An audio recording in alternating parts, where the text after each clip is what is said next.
കനത്ത മഴയെ തുടർന്ന് കോഴിക്കോട് കിണർ ഇടിഞ്ഞു താഴ്ന്നു. വടകര ചെമ്മത്തൂരിലാണ് കിണർ ഇടിഞ്ഞു താഴ്ന്നത്. അയനിയുള്ളതിൽ കുമാരന്റെ വീട്ടിലെ കിണറാണ് ഇടിഞ്ഞു താഴ്ന്നത്. രാഹുൽ കെ വി വിവരങ്ങൾ നൽകും. രാഹുൽ, കിണർ പൂർണ്ണമായും ഇടിഞ്ഞു താഴ്ന്നു. ശക്തമായ മഴയുണ്ടായിരുന്നോ പ്രദേശത്ത്?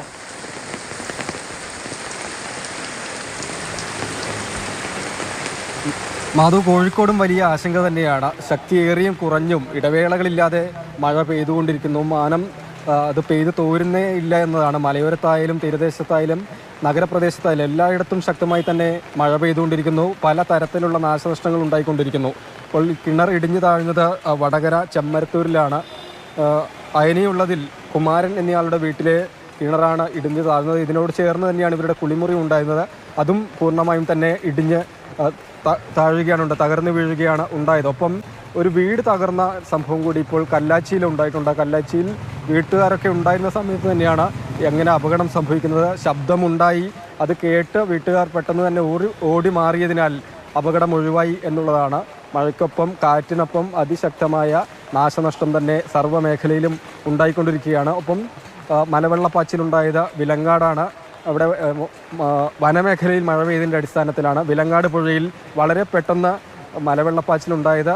പാലത്തിന് മുകളിലേക്ക് വെള്ളം കയറുന്ന അവസ്ഥയുണ്ടായി. ആളുകൾ സമയത്തുണ്ടായിരുന്നു. വെള്ളം ഒഴുകി വരുന്നത് കണ്ട് മാറി നിന്നതുകൊണ്ട് അപകടം ഒഴിവായി. ഗതാഗതം തടസ്സപ്പെട്ട് നിൽക്കുന്ന അവസ്ഥയായിരുന്നു. അപ്പം ജലാശയങ്ങളിലെല്ലാം ജലനിരപ്പ് ക്രമാതീതമായി തന്നെ ഉയർന്നുകൊണ്ടിരിക്കുകയാണ്. പുഴകളായാലും ശരി, ഡാമായാലും ശരി. കക്കയം ഡാമിൽ ആദ്യ മുന്നറിയിപ്പ് എന്ന നിലയിൽ ബ്ലൂ അലേർട്ട്, നീല അലേർട്ട് പുറപ്പെടുവിച്ചിരിക്കുകയാണ്. ജലനിരപ്പ് 755.50 മീറ്ററിലേക്ക് ഉയർന്നതോടുകൂടിയാണ് ബ്ലൂ അലേർട്ട്. അതായത് ഒരു അണക്കെട്ട് തുറന്ന് വെള്ളം പുറത്തേക്ക് ഒഴുക്കുകയാണെങ്കിൽ ആദ്യം നൽകുന്ന മുന്നറിയിപ്പാണ് ബ്ലൂ അലേർട്ട് എന്നത്. അത് പുറപ്പെടുവിച്ചിട്ടുള്ളത്. മഴ പെയ്ത് ഇനിയും ജലനിരപ്പ് ഉയരുകയാണെങ്കിൽ അടുത്ത ജാഗ്രതാ നിർദ്ദേശം നൽകും. അതിനുശേഷം റെഡ് അലേർട്ടിന് ശേഷമാണ് വെള്ളം പുറത്തേക്ക് ഒഴുക്കുക. എന്തായാലും പുഴയോട് ചേർന്ന് താമസിക്കുന്ന ആളുകൾ, താഴ്ന്ന പ്രദേശങ്ങളിലുള്ള ആളുകൾ എല്ലാവരും കനത്ത ജാഗ്രത തന്നെ പുലർത്തണമെന്ന മുന്നറിയിപ്പ് ജില്ലാ ദുരന്ത നിവാരണ അതോറിറ്റി പുറപ്പെടുവിച്ചിട്ടുണ്ട്. മഴ തുടരുകയാണ്. നാശനഷ്ടം അതിശക്തമാണ്. ഒപ്പം കഴിഞ്ഞ ദിവസങ്ങളിൽ വെള്ളം കയറിയ സ്ഥലങ്ങളുണ്ട്. 3-4 ദിവസമായി വെള്ളത്തിനടിയിലായ താഴ്ന്ന പ്രദേശങ്ങളുണ്ട്. മാവൂരും മാളിക്കടവ് ഉൾപ്പെടെയുള്ള സ്ഥലങ്ങൾ, അവിടെയും വെള്ളം ഇറങ്ങിപ്പോകുന്നതേയില്ല. ചെറിയ രീതിയിൽ ഇന്നലെ ഉണ്ടായിരുന്ന അതിനനുസരിച്ച് നോക്കുമ്പോൾ വെള്ളം കുറച്ച് കുറഞ്ഞിട്ടുണ്ട് എന്നതല്ലാതെ വെള്ളം പൂർണ്ണമായി ഇറങ്ങിപ്പോകാത്ത സ്ഥിതിയാണ്. ജനജീവിതം വളരെ ദുസ്സഹമാണ്. വെള്ളക്കെട്ട് ഉള്ള സ്ഥലങ്ങളിൽ ഗതാഗതം സാധ്യമാകുന്നില്ല. കാൽനട അതിദുഷ്കരമായ രീതിയിലാണ് പല സ്ഥലങ്ങളിലും ഉള്ളത്.